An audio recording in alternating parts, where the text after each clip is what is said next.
Welcome to genesis tutorial. आज के lecture में हम कुछ CSR, NET, GATE and JAM उसकी कुछ प्रॉब्लम डिस्कस करने वाले हैं। ठीक है, तो ये है हमारा question, the relation between volume change in an isothermal process. उसके लिए दिया है चेंज क्या है delta VI and an adiabatic process delta VA for a pressure change from P1 to P2 is. उसके लिए कुछ हमारे चार ये ऑप्शन दिए हैं, delta VI greater than delta VA, delta VI less than delta VA, और C ऑप्शन दिया है delta VI equal to delta VA and D option दिया है delta VI equal to delta VA।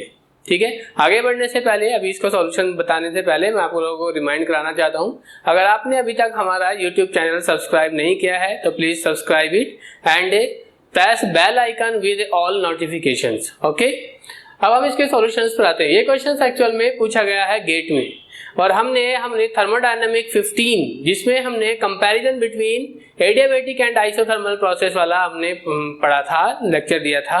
तो उसको अगर आपने नहीं देखा है तो एक बार प्लीज उसको जरूर देखिए। उसमें हमने पूरा ये अच्छे से इसको पूरा डिस्कस किया है कि आइसोथर्मल प्रोसेस में जो वॉल्यूम चेंज है, जो वॉल्यूम आता है आइसोथर्मल प्रोसेस का फाइनल वॉल्यूम, वो एडियाबैटिक प्रोसेस के फाइनल वॉल्यूम से ज्यादा आता है। तो इसलिए जब आइसोथर्मल का फाइनल वॉल्यूम, सपोज करो इनिशियल वॉल्यूम V1 था, आइसोथर्मल का फाइनल वॉल्यूम आ गया आपका कितना आ गया VI आ गया, और एडियाबैटिक का फाइनल वॉल्यूम V आ गया। तो चेंज इन वॉल्यूम क्या हो जाएगा आइसोथर्मल के लिए, final minus initial VI minus V1, तो ये होगा VI माइनस V1, और एडियाबैटिक के लिए हो जाएगा final minus initial VA minus V1, तो ये हो जाएगा डेल्टा VA और ये हुआ डेल्टा VI। जब इनिशियल तो दोनों का सेम है और आपका क्या आइसोथर्मल, उसके लिए आइसोथर्मल के लिए फाइनल वॉल्यूम ज्यादा आता है, तो इस तरह से हमारा क्या हो जाएगा, तो change in volume in isothermal process will be greater than change in volume in adiabatic process.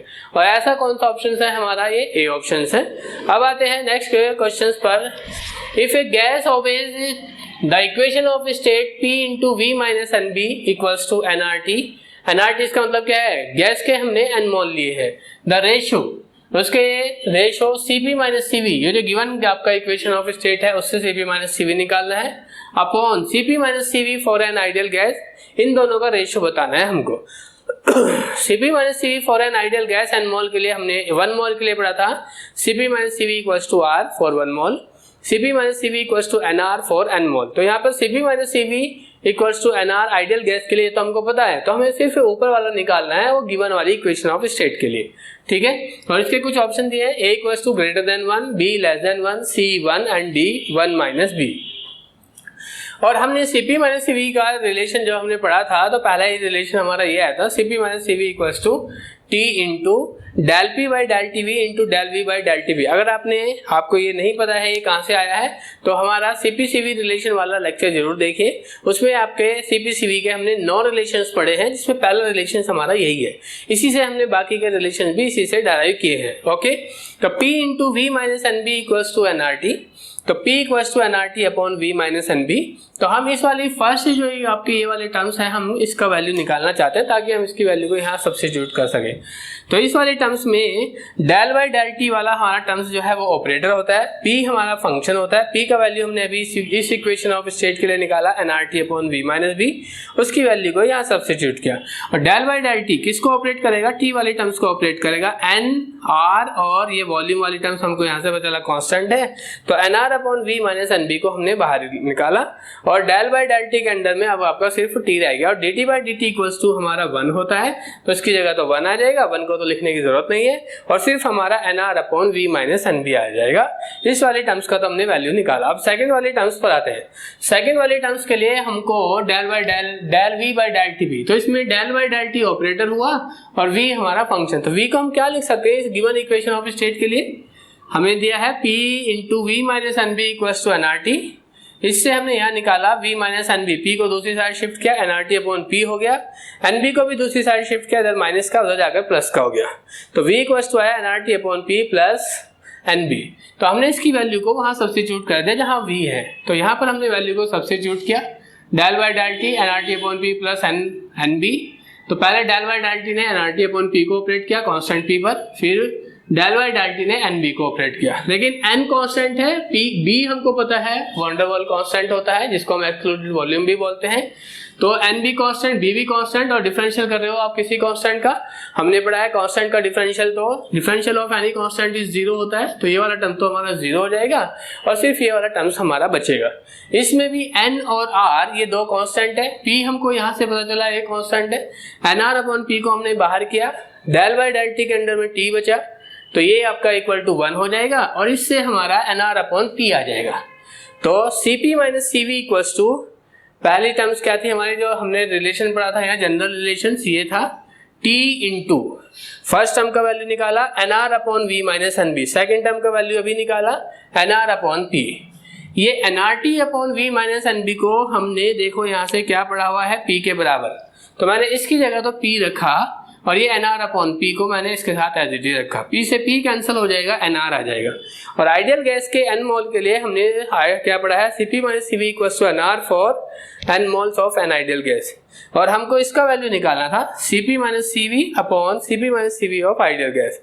C P minus C we का वैल्यू आपने गिवन इक्वेशन के लिए निकाला एन आर, आइडियल के लिए भी क्या होता है N R, same upon same हो गया, N R upon N R that is 1। तो इस तरह से हमारा ये कौन सा ऑप्शन हो गया, ये सी ऑप्शन हो गया, ये गेट 2008 का हमारा क्वेश्चन है। ओके, तो अब हम आते हैं नेक्स्ट क्वेश्चन पर। क्वेश्चन दिया है आपका given that C P minus C V equals to alpha square T V upon K T, और ये क्वेश्चन है हमारा IIT जैम 2008 में। अल्फा का वैल्यू दिया है 1 upon V del V by del T P, और के टी का वैल्यू दिया है -1 upon V del V by del P T. और हमने जो थर्मोडायनेमिक कोफिशिएंट पढ़े थे उसमें अल्फा बीटा और गामा 3 थर्मोडायनेमिक कोफिशिएंट थे, जिसमें नहीं पढ़े हैं तो वो हमारा थर्मोडायनेमिक कोफिशिएंट वाला लेक्चर जरूर देखें, उसमें आपको अल्फा बीटा गामा तीनों का आपको मिल जाएगा कि उनकी वैल्यू क्या क्या होती है, उनका एक्सप्रेशन क्या आता है, आइडियल गैस के लिए उनका क्या वैल्यूज आता है। तो हमने उसमें देखा, आप उसमें देखना, उसमें ये हमारा बीटा के इक्वल था, यहाँ इसने इसको केटी बोला हुआ है और हमने इसको बीटा पढ़ा है कि अल्फा बीटा, तो क्योंकि उसका एक्सप्रेशन भी यही था -1 upon V del V by del pt. Okay, for a pure substance show that Cp minus Cv equals to R for 1 mole of an ideal gas. Alpha में था हमारा थर्मोडायनेमिक कोफिशिएंट थे, उसका वैल्यू अल्फा का value जो ideal gas के लिए हमने निकाला था वहां पर 1 अपॉन टी आया था। Kt जिसको हमने का बीटा बोला था वहां पर उसका वैल्यू 1 अपॉन पी आया था।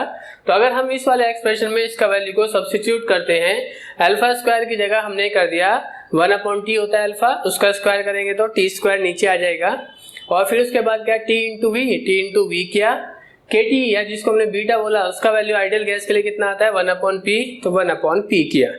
डिनोमिनेटर में क्या है, डिनोमिनेटर का डिनोमिनेटर है 1 अपॉन पी, तो पी आपका ऊपर चला जाएगा, पी चला गया, एक टी से एक टी कैंसिल हो जाएगा, नीचे एक टी बचेगा, PV upon T 1 mole of ideal gas के लिए पीवी अपॉन टी हमें पढ़ा है पीवी इक्वल्स टू आरटी, तो पीवी अपॉन टी आएगा आर के बराबर। तो इस तरह से ये हमारा क्या हो गया, ये हमने इसको शो किया है, इसको डराइव किया कि जो हमारा Cp minus Cv equals to alpha square TV upon KT का एक्सप्रेशन था वो आइडियल गैस के लिए आर के इक्वल आया। नेक्स्ट क्वेश्चन पर आते हैं हम। The value of Cp upon Cv for an ideal monoatomic gas is expected to be. Option A दिया है 5/3, बी ऑप्शन दिया है 1, सी ऑप्शन दिया है 7/5 एंड डी ऑप्शन दिया है 5/4। ये क्वेश्चन हमारा IISc 2006 में पूछा गया है।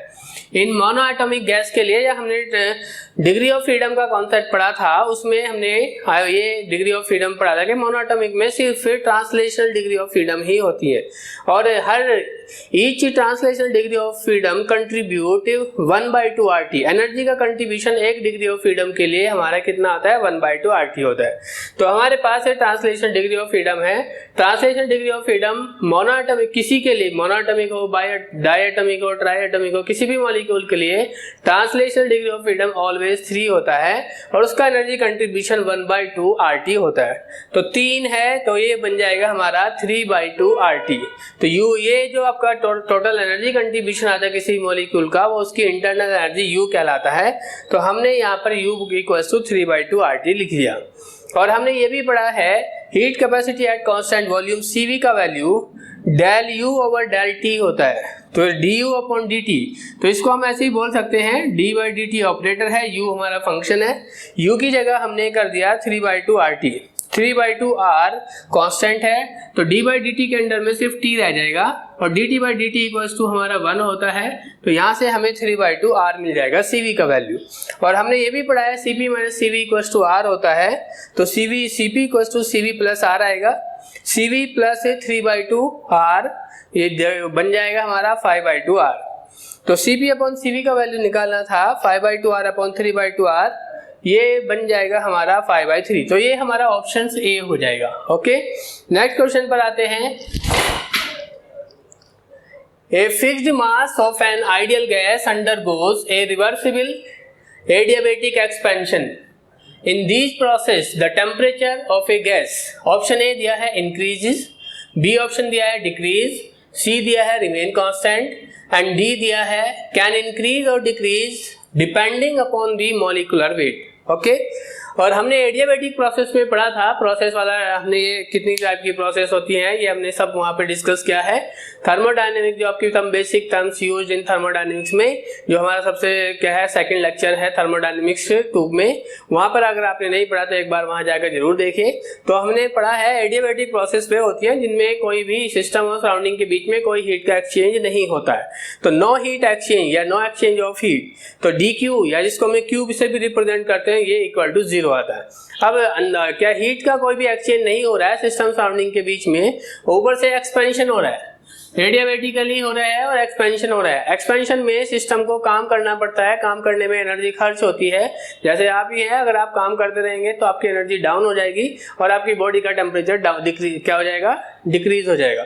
सेम ऐसे ही यहाँ पर भी ये सिस्टम्स है, सिस्टम में एक्सपेंशन हुआ है, एक्सपेंशन में एक्सपेंडिचर ऑफ एनर्जी होता है, हीट का एक्सचेंज कहीं से एनर्जी मिल तो नहीं रहा है क्योंकि एडियाबेटिक सिस्टम है, तो क्या होगा आपका टेम्परेचर उस सिस्टम का डिक्रीज हो जाता है। तो इसलिए यहाँ पर हमारा ऑप्शन कौन सा हो गया, हमारा ऑप्शन हमारा ये आपका बी हो गया। ओके, ये क्वेश्चन हमारा IISc में आया हुआ है, ठीक है। तो नेक्स्ट क्वेश्चन पर आते हैं हम। Work done in increasing the temperature of 1 mole of a gas by 1 degree C at a constant pressure. Option A दिया है 2R, option B R, option C 3R and option D दिया है R/2।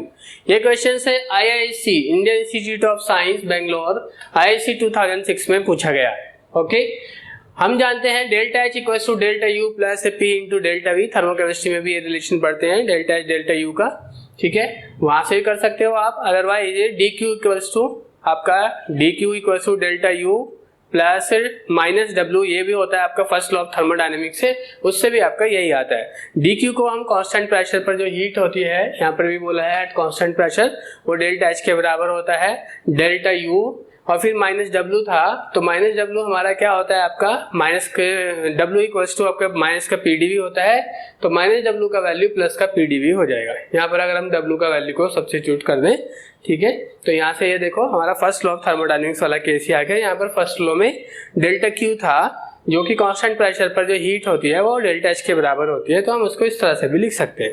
तो ये तो हमने हमारे पास relation है। हमें W का वैल्यू निकालना, हमने यहाँ से देखे delta H equal to delta U plus P into delta V, delta H equal to delta U plus को हम माइनस माइनस की मल्टीप्लाई करके भी लिख सकते हैं, ठीक है, 2 माइनस की मल्टीप्लाई करने पर हमको प्लस मिलता है, तो माइनस माइनस का P into delta V, minus का P इंटू डेल्टा V को हम W बोल सकते हैं, ठीक है। तो W को हमने इधर शिफ्ट किया, W equal to delta U minus delta H, और डेल्टा U को हमने क्या पढ़ा है CVDT, ठीक है, 1 मोल के लिए, और डेल्टा H को हमने क्या पढ़ा है CPDT, DT मतलब ये delta T change in temperature, delta T दोनों में आ रहा है आपका। तो हमने क्या किया, डेल्टा T को कॉमन लिया, बाहर किया, इधर से CV बचा, इधर से CP बचा, CV माइनस CP हो गया, माइनस के साइन को भी ऐसा करते हैं बाहर ले आते हैं, CP माइनस CV बन जाएगा। ऐसा क्यों किया हमने, क्योंकि हमें पता है CP minus CV equal to R होता है 1 मोल के लिए, और हमारे जो आंसर आ रहा है वो भी R की फॉर्म में ही आ रहा है। डेल्टा T उसने कहा क्या इंक्रीज इन टेम्परेचर जो है आपका क्या है, या चेंज इन टेम्परेचर जो है 1 डिग्री C का है, तो डेल्टा T का वैल्यू 1 हो जाएगा, तो यहाँ पर 1 रखा हमने। ये डेल्टा T चाहे वो केल्विन में दिया हो या डिग्री C में दिया हो, हमको हमेशा वो 1 degree C equal to 1 kelvin के होता है, ठीक है। कब, जब हम चेंज इन टेम्परेचर की बात करते हैं। अगर सिर्फ आपका क्या कैल्विन टेम्परेचर दिया होता है डिग्री सी में, तो 1 क्या है 1 डिग्री सी को कैल्विन में बदलने के लिए हम 273 उसमें ऐड करते हैं।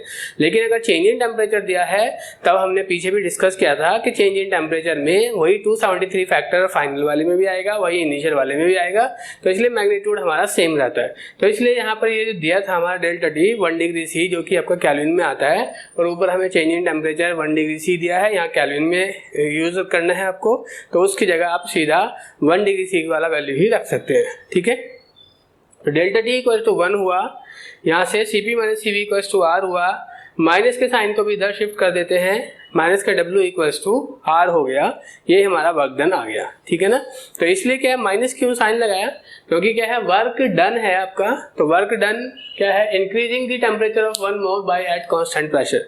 तो हम जब वर्क डन करते हैं तो वर्क करने में तो आपका एनर्जी खर्च होता है, नेगेटिव में आना चाहिए, और क्या है वर्क डन, और ये क्या कह रहा है आपका टेम्परेचर को इंक्रीज करना है। वर्क डन आपका जब सिस्टम वर्क करता है तो उसका टेम्परेचर डिक्रीज होना चाहिए, तो इसका मतलब सिस्टम के ऊपर वर्क हो रहा है, W का वैल्यू पॉजिटिव आना चाहिए, जबकि W इक्वल टू माइनस के P dV से आपका ये क्या आएगा आपका नेगेटिव आएगा, तो माइनस W इसलिए हम मैग्नीट्यूड यूज कर रहे हैं एक तरह से उसका, तो क्या है आपका R का वैल्यू वो हमें R की फॉर्म में ही दिया है, तो हमारा ऑप्शन हमारा B हो जाएगा। ओके, नेक्स्ट क्वेश्चन पर आते हैं हम।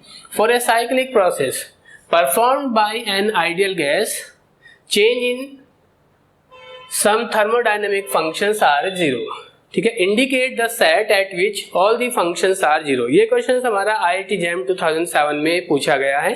ठीक है, हमें पता है साइक्लिक प्रोसेस के लिए, साइक्लिक प्रोसेस जब हमने एग्जैक्ट डिफरेंशियल पढ़ रहे थे तब वहां पर हमने कहा था साइक्लिक जो आपका इंटीग्रल होता है किसका, स्टेट फंक्शंस का, वो इक्वल टू 0 आता है। क्योंकि जब हम साइकिल पूरा कंप्लीट करते हैं, ए से आप बी गए, बी से सपोज कोई ये आपका साइकिल था, ये A है, ये आपका B है, A से B गए, A से B तक जाने में इसने जो वर्क किया है उतना ही वर्क ये आपका, या वर्क किया कोई सा भी आपका, उतना ही ये आपका B से A तक आने में करेगा।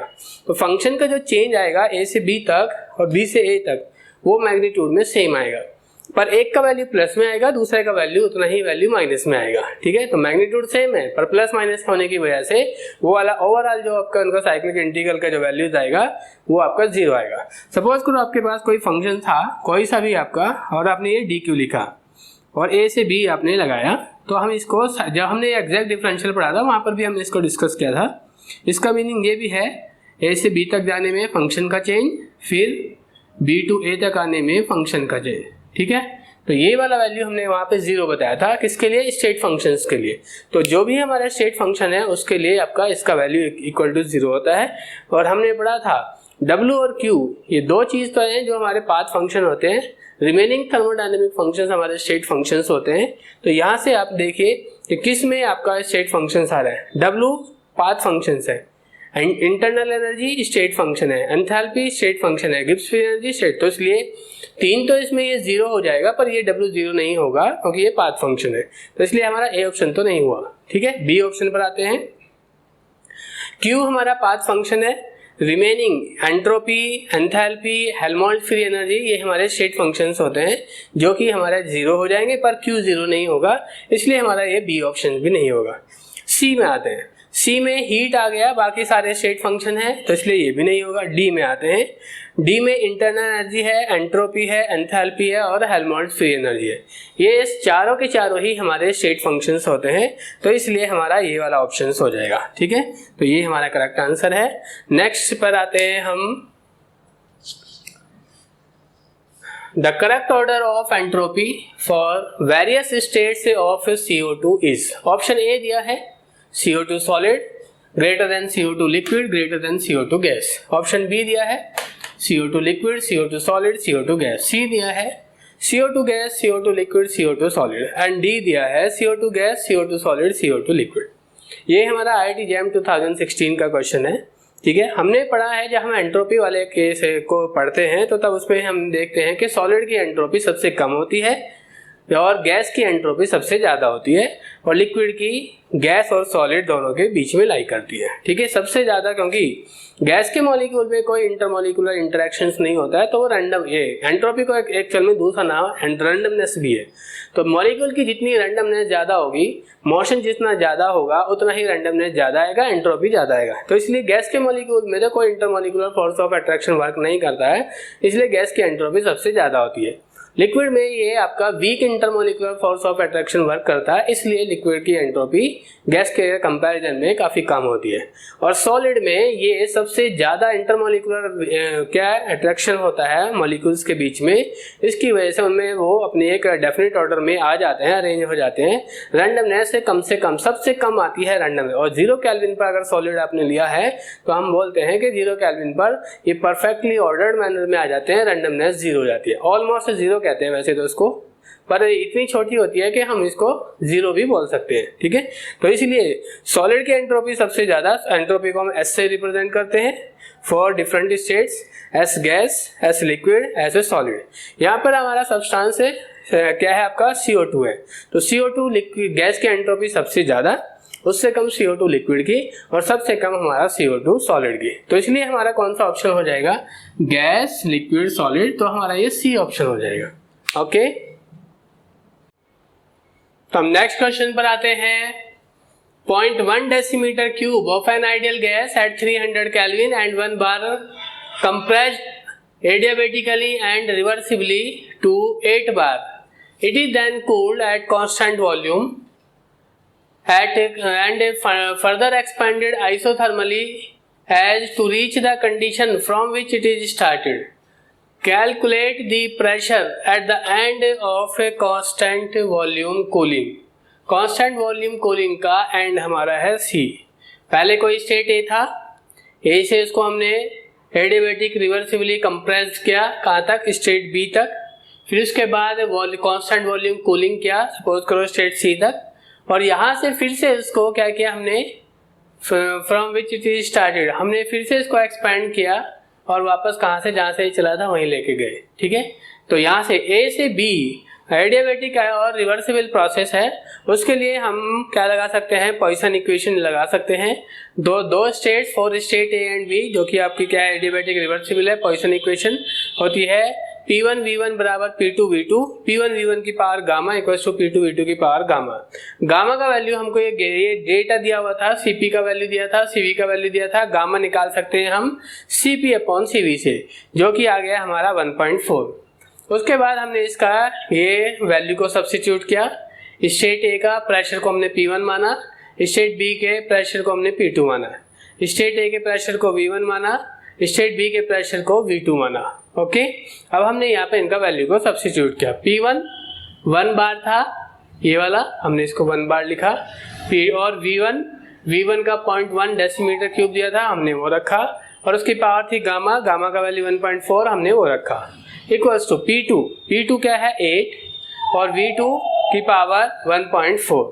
अब इसका हम लॉगरिथम लेते हैं, टेकिंग लॉगरिथम, लॉग 0.1 की पावर 0.14, क्योंकि यहाँ से क्या आएगा, 1 को तो आप लिखो ना लिखो, जब हम इसका लॉग लेंगे तो लॉग बस इसके साथ आ जाएगा 0.1 के साथ, तो लॉग 0.1 की पावर 1.4, और यहाँ से आएगा log 8 प्लस log V2 की पावर 1.4। ओके, तो ये जो पावर होती है हमारी log की प्रॉपर्टी होती है, वो इधर मल्टीप्लाई में आ जाती है, ऐसे ये वाली पावर भी आपकी मल्टीप्लाई में आ जाएगा। तो यहाँ से 1.4 log 0.1 आएगा, इधर से log 8 हमने पहले पढ़ा है, log 8 का वैल्यू होता है 0.9030, 1.4 इधर आ गया, log V2 हो गया। ओके, तो नेक्स्ट वाले में हम इसमें इधर आते हैं, इसको हम इधर ले, ये आपका कितना बन जाएगा आपका, ये पहले हम देख लेते हैं log 0.1। log 0.1 का वैल्यू log 1/10, log 1 माइनस log 10, 0 माइनस 1 दैट इज इक्वल्स टू -1। तो यहाँ से कितना बन गया हमारा 1.4 log 0.1, जो कि वैल्यू क्या आएगा, 0.1 का वैल्यू देखा हमने, यहाँ से -1 निकाला, इसकी वैल्यू को हमने यहाँ सब्स्टिट्यूट किया, 1.4 -1, और इधर 0.903, उधर 1.4 log V2। इसको भी आप इधर लेकर आओगे, प्लस का इधर आकर माइनस का हो जाएगा, इधर से 1.4 इंटू -1 से -1.4 आया, ये इधर आकर माइनस का हो जाएगा, ये भी माइनस का, ये माइनस का, दोनों ऐड हो जाएंगे, तो मैंने इसको यहाँ रख दिया और 1.4 log V2 को दूसरी साइड रख दिया। ठीक है, तो इस तरह से इन दोनों को आप सेम साइन वाले हैं, दोनों को ऐड किया 2.3030, तो यहाँ से आ जाएगा log V2 equals to -2.3030 upon 1.4, इससे मिलेगा हमारा माइनस का 1.645, ये हो जाएगा log V2। ओके, यहाँ से V2 इक्वल टू कितना हो जाएगा, एंटी लॉग ऑफ -1.645, और V2 का वैल्यू क्या हो जाएगा, एंटी लॉग, यहाँ से हमने पीछे पढ़ा था कि नेगेटिव वैल्यूज का हम लॉगरिथम लेते हैं, इस माइनस के 1.645 को हमने -1 और माइनस का 0.645 लिखा। ठीक है, और फिर उसमें हम -1 + 1 कर देते हैं, एक घटाया और एक ही हमने जोड़ दिया। ये हमने पढ़ा था एंटी लॉग वाला जो हमारा लेक्चर है उसमें, तो अगर आपने नहीं देखा है तो हमारे YouTube चैनल पर जाइए जेनेसिस ट्यूटोरियल में, उसमें हमारी फिजिकल केमिस्ट्री वाली प्लेलिस्ट देखिए, उसमें हमारा ये लॉगरिथम और एंटी लॉग की आपकी वीडियोस डली हुई हैं, तो आप वहाँ से इनको देख सकते हैं। ओके, तो V2 का वैल्यू यहाँ से हम इसका एंटी लॉग लेंगे तो हमको ये मिल जाएगा। ओके, नेक्स्ट आते हैं हम VC, इसका V2 को हमने कहा ये आपका ये वाला वॉल्यूम है जो B स्टेट का था। ठीक है, तो अभी यहाँ से हम क्या है V2, और ये कांस्टेंट वॉल्यूम का केस है, C पर आ रहा है, तो V2 का वैल्यू VC के बराबर आएगा, तो इसलिए VC इक्वल्स टू V2 के बराबर हो गया, जिसका वैल्यू निकाला हमने 2.25 into 10⁻⁻2 for states A and C, क्योंकि हमको C स्टेट का प्रेशर निकालना है।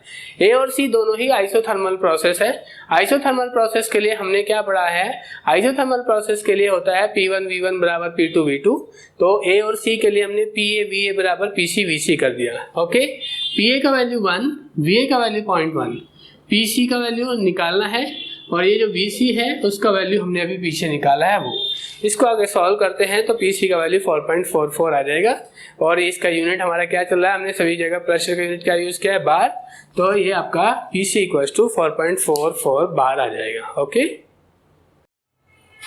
तो नेक्स्ट क्वेश्चन पर आते हैं हम। 20 gram of nitrogen eight 300 kelvin is compressed reversibly and adiabatically from 20 decimeter cube to 10 decimeter cube. Calculate Q, W, delta H and delta U. Given CV का value दिया है 5R/2, N और N का value अगर आपको निकालना है तो आपको N का कैसे निकालते हैं, N है नंबर ऑफ मोल, मोल का वैल्यू होता है अमाउंट ग्राम में डिवाइड बाई मोलर मास, तो अमाउंट ग्राम में कितना दिया है 20 ग्राम, मोलर मास कितना है 28, 20/28 से आएगा 5/7 या 0.71, तो N का वैल्यू तो हमारा 0.71 मोल हो गया। ओके, Cp का वैल्यू कैसे निकालते हैं, Cp minus Cv equals to R होता है और Cp equals to R plus Cv होता है। R का वैल्यू, R प्लस Cv का वैल्यू दिया है 5R/2, दोनों को ऐड करेंगे तो 7R/2। हमें क्योंकि एडियाबैटिक रिवर्सिबल प्रोसेस है, इसमें गामा की वैल्यू की भी जरूरत पड़ती है, और गामा होता है Cp/Cv, उससे रखा 7/2R, 5/2R, उससे 7/5 हो गया, और उसको सॉल्व किया तो 1.4 आया। ओके, अब आते हैं एडियाबैटिक प्रोसेस के लिए Q equal to 0, Q equal to 0 होता है एडियाबैटिक प्रोसेस के लिए, वही हमको निकालना भी था, तो Q तो आपका 0 आ गया एडियाबैटिक के लिए। और from first law of thermodynamics से Q equal to delta U minus W होता है, अगर Q 0 है तो delta U minus W equal to 0 हुआ, W को दूसरी साइड शिफ्ट किया, इधर माइनस का, उस साइड जाकर प्लस का हो जाएगा, W equal to delta U के बराबर आया। ओके, नेक्स्ट आते हैं फ्रॉम पॉइसन इक्वेशन। T और V की पॉइसन इक्वेशन होती है दो टेम्परेचर, दो वॉल्यूम के लिए T1 V1 raise to the power gamma minus 1, T2 V2 raise to the power gamma minus 1। T1 का वैल्यू 300, V1 का वैल्यू 20 उसकी पावर है, गामा का वैल्यू निकाला 1.4 माइनस 1, 1.4 माइनस 1 से 0.4 आ जाएगा। T2 हमको निकालना था, V2 हमको 10 दिया है, 10 की पावर 1.4 माइनस 1। इनिशियल वाला वॉल्यूम V1 वो है 20, ये रखा हमने, टेम्परेचर है इनिशियल का 300, ये रखा हमने। फाइनल टेम्परेचर हमको निकालना है क्योंकि हमको डेल्टा एच और डेल्टा यू की वैल्यू की जरूरत पड़ेगी।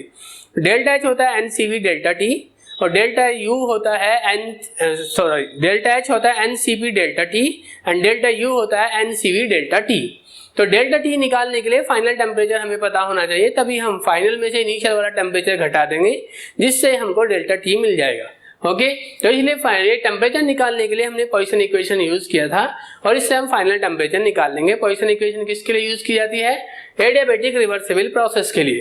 तो यहाँ से हमारा इनका हमने वैल्यू को सब्स्टिट्यूट किया, इनका फिर हमने लॉग लिया, लॉग लेने पर हमको ये मिला। ठीक है, तो जो पावर थी वो आपकी मल्टीप्लाई में आ गई, इधर से लॉग 300 होता है 2.4771, लॉग 0.4 इधर मल्टीप्लाई में आ गया, 0.4 इंटू लॉग 20 होता है 1.3010, लॉग T2 प्लस इधर से भी ये पावर आपकी मल्टीप्लाई में आ गया, 0.4 लॉग 10 आना चाहिए, लॉग 10 का वैल्यू 1 होता है तो इसलिए ओनली 0.4 आएगा।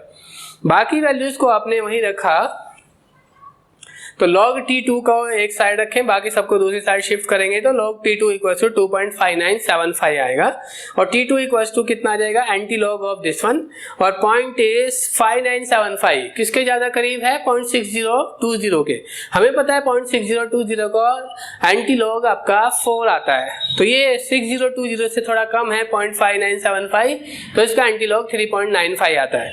और पॉइंट से पहले जो भी डिजिट होती है वो 10 की पावर में चला जाता है, ये हमने एंटी लॉग वाली वीडियोस में देखा था। ठीक है, तो अगर आपने वो वीडियो नहीं देखा है तो हमारे जेनेसिस ट्यूटोरियल यूट्यूब पर जाइए, जेनेसिस ट्यूटोरियल आपका चैनल सर्च कीजिए और उससे आपको उसमें उसकी प्लेलिस्ट में जाकर फिजिकल केमिस्ट्री वाले सेक्शन में आपको लॉगरिथम और एंटी लॉग की वैल्यू जो आपकी वीडियोस है वो आपको वहां से मिल जाएगा, तो आप वहां से इसको देख सकते हैं। तो इससे T2 का वैल्यू हमारा इस तरह से 3.95 10 की पावर 2 आ जाएगा, जिसको हम 395 केल्विन लिख सकते हैं।